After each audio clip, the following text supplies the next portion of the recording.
Morning, April 29th, morning 8, after my 4th of 5 infusions. Welcome back to the laundry room.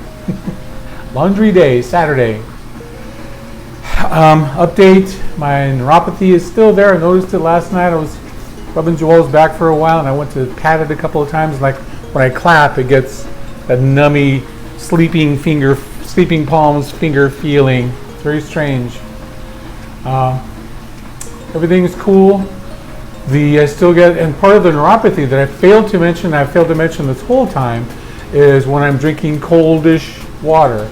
There is a sharp feeling in my throat as well from the neuropathy. So a lot of the water I have to warm up. I usually warm it up in the microwave for like 28 seconds at this point. I think I mentioned it in one of the last videos. But that's still going on a little bit. I can't drink ice cold water, but I'm dying to. Man, I did mention it. Anyhow, that's still going on. One conversation I wanted to have today, because I was at the office this week. Two conversations I want to have today. First being energy level versus fatigue level, and there is a difference between them. Because my energy level is high, doesn't necessarily mean it equals my fatigue level. And that happened this week. I went to get a smog done for my car and just did some general running around yesterday, as a matter of fact.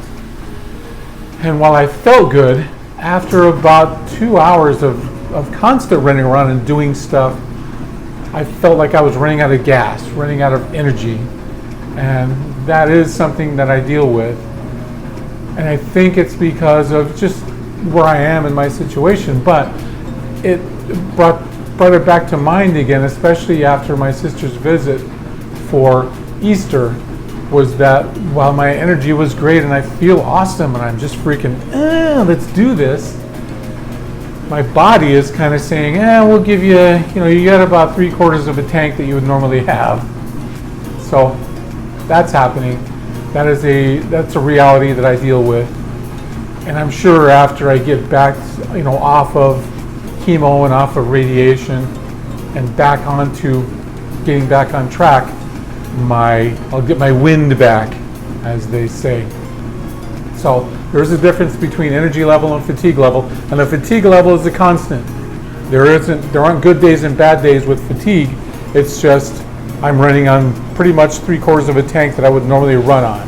Stuff that I would normally do that would be great, that I could do for hours on end, can't do quite so long anymore, which is okay. I'll get back to it. And I'm working on stairs again. I ran into my neighbor Julie. Hey Julie, hey girl. Ran into Julie the other day, trying to get up and down the stairs in the building a whole lot more like I used to. Before, I would start, during COVID as a matter of fact, started walking up to the 6th floor. We live on the 6th floor. Then I thought, maybe I'll start going to the 7th and coming back down to the 6th. Did that for a few weeks, built my way up, going up to the 8th floor. In the end, before surgery, I was walking directly up to the 8th floor via the stairs and all the way back down to the 6th. So I was going to the 10th floor a few days a week. No way I'm going to try that now. I would just get winded. So part of my energy level there is a constant that I deal with. The other thing is a grown-up conversation we're going to have, because it happened this week when I was at the office. Somebody asked, well, what's going on again? Where are you at? I realize you're going through this stuff, but what happened? So I get it. All good. My face got itchy real quick. What happened with me is I went in late for colonoscopy. And as dudes, we don't like anybody messing around back there. Nobody's going to touch me back there. Get over it. You don't even realize that they're back there doing their thing. The only time that they're back there touching you back there is when you're in for your digital exam at the doctor's office. Come on. So anyway, there were polyps that were taken out at the time. Went back for a follow-up a year later. The doctor that took out the initial polyps wasn't there anymore, and I got a new doctor, Dr. Penfield. He's awesome. I love Dr. Penfield. He was able to find one polyp that the first doctor didn't find a year later, that he couldn't quite get to with the tool that he had to work with. So he had me in a few months later to take out a little piece here, there. In the end, the equipment that he had to get in to get this particular polyp, because it was on a fold in my rectum, couldn't quite get to it, which is how Dr. Gandhi came into the picture. Dr. Gandhi went in and actually had a surgery to go in and remove that particular polyp. That polyp, once he removed it, he found out that it was cancerous. The whole time before that, the polyps that they had taken out were not cancerous. This was the one that was cancerous, and it was just the one. That was in September, October of last year, which is how I ended up having the surgery in January. The reason for that surgery was to remove about 80% of my rectum. Now, why so much? The rectum itself is your pocket.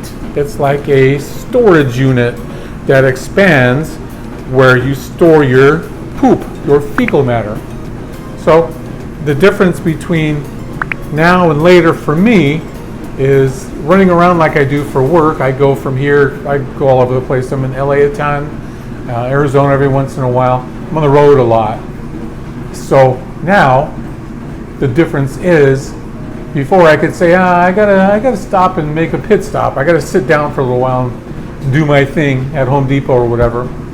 I can wait till I get to Home Depot, or I can try and wait till I get back to the office, or maybe I can wait till I get home. That's a luxury that you have that I don't have anymore. Whereas when I gotta poop, I gotta poop.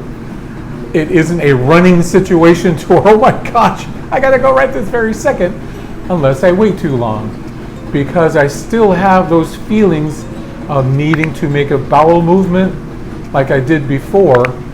I still have that sensor to where, cool, I gotta go pretty soon, where it's not on fire. But so the difference now versus then I always knew where all the Home Depots are.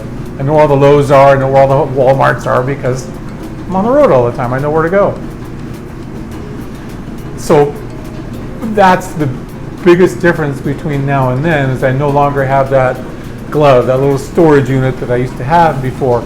The reason they took out so much was to make sure that they got everything, clear margins they call it. So they took out a ton of it, because if this were my rectum, the polyp was down here, closer to where what's called the anal verge, the butthole. So they had to take out so much to make sure that they cleared it, to make sure that they got everything that could possibly be cancerous.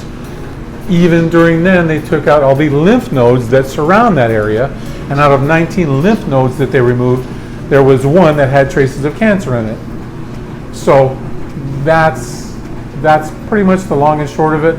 I've gotten fairly good at describing it, and I hope that I described it pretty well for you guys.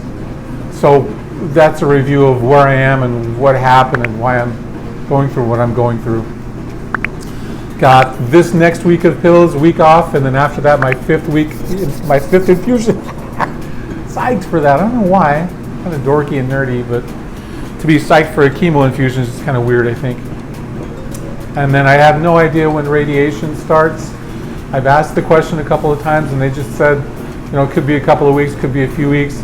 I'll reach out to the radiation people this next week to kind of get an idea of what his feeling is on when radiation starts. Again, radiation's going to be, I'm still going to be on the capsaicin pills, although a lower dosage during the entire radiation process. The entire radiation process is 5 weeks, Monday through Friday, in the morning, 10-15 minutes, no weekends, Monday through Friday for 5 weeks. So I'm thinking I should be done with everything by late July, early August, hopefully. But it is what it is. I don't have any control of the schedule. But I think if I start reaching out now and asking, when we're going to kind of start doing things, I'll get back in the radiologist's head to get an idea of, well, yeah, we got to schedule that guy. So anyway, have a great weekend. Talk to you guys soon. Take care of each other. Thank you so much there again. Onward, baby. Onward.